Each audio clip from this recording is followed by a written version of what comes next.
Vaheguru Ji Ka Khalsa, Vaheguru Ji Ki Fateh.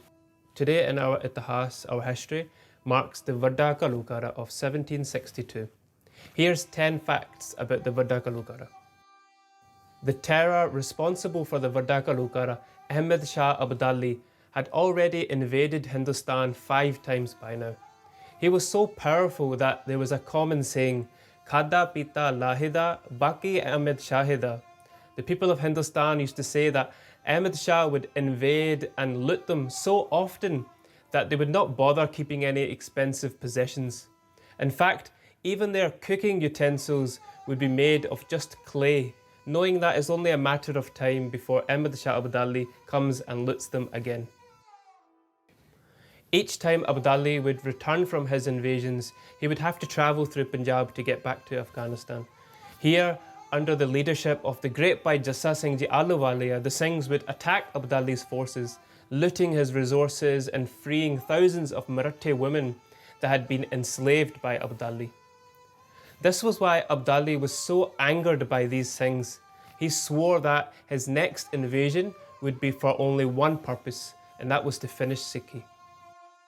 In February 1762, the Singhs received news that Abdali was planning to attack.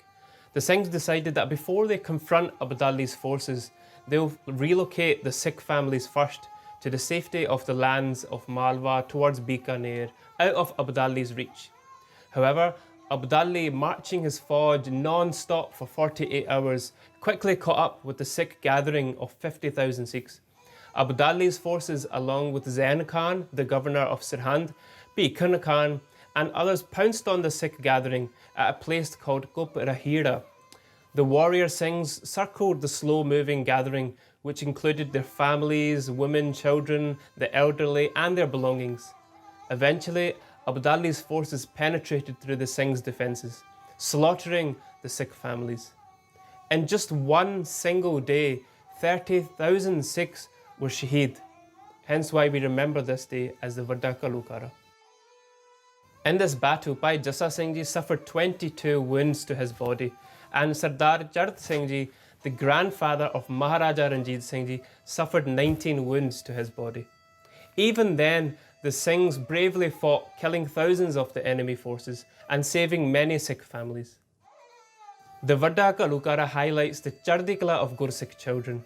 In the midst of the battle chaos, even then, the children would use their shastras to defend themselves and their families. And this is where this historic saying starts from. Pag ho ko baad piche sikhiye, pehlo hi sikhiye sikh bandi ho kirpan ko. That Sikh children would learn how to wield a sword and defend themselves before they could even tie the dastar correctly. Another great loss for the Panth was that some sources state that 2 of our historic Puratan Swarups of Sri Guru Granth Sahib Ji Maharaj, which were kept in a Palki Sahib, they went alope, meaning they were also lost in this battle. Abdali had heard about the power of the Sarovar of Sri Harmandir Sahib. He had been informed that no matter how hard he tried, if the Sarovar remained, then Sikhi would remain.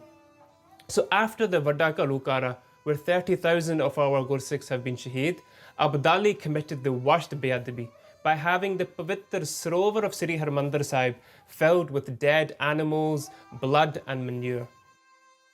Abdali then set explosives to the foundations of Sri Harmandir Sahib, destroying the sacred darbar of our Guru, as well as the Akal Takht. And due to the force of the explosion, a brick from Sri Harmandir Sahib struck Abdali on his nose. Some historians even state that this wound would never actually heal, eventually causing disease to spread through his body, resulting in Abdali's death. Even though a large percentage of the Panth had been wiped out, how Chardikala and strong is the Sikh Kaum that only 8 months later, 8 months after the Vadda Ghallughara, the Singhs had regrouped, they attacked Abdali's forces at Amritsar Sahib, eventually sending him back to Afghanistan. The seva of Sri Harmandir Sahib and the cleaning of the Pavitra Sarovar was done in time to celebrate the Diwali Jod Mela in October 1762. The Vadda Ghallughara actually strengthened the foundation of Khalsa Raj. From the blood of Shaheeds, many others joined the Khalsa Panth and the numbers grew. Abdali was never able to get back into Punjab, and by the time he died a few years later, the Khalsa had permanently eradicated Pathan and Mughal powers in Punjab. For the next 7 decades, Punjab would remain free under the protection of the Guru Khalsa Panth. Vaheguru Ji Ka Khalsa, Vaheguru Ji Ki Fateh. Please like, comment, subscribe and share this video to spread the message of Sikhi. Make your daswan safala and donate so we can create more content like this. The link is in the description below.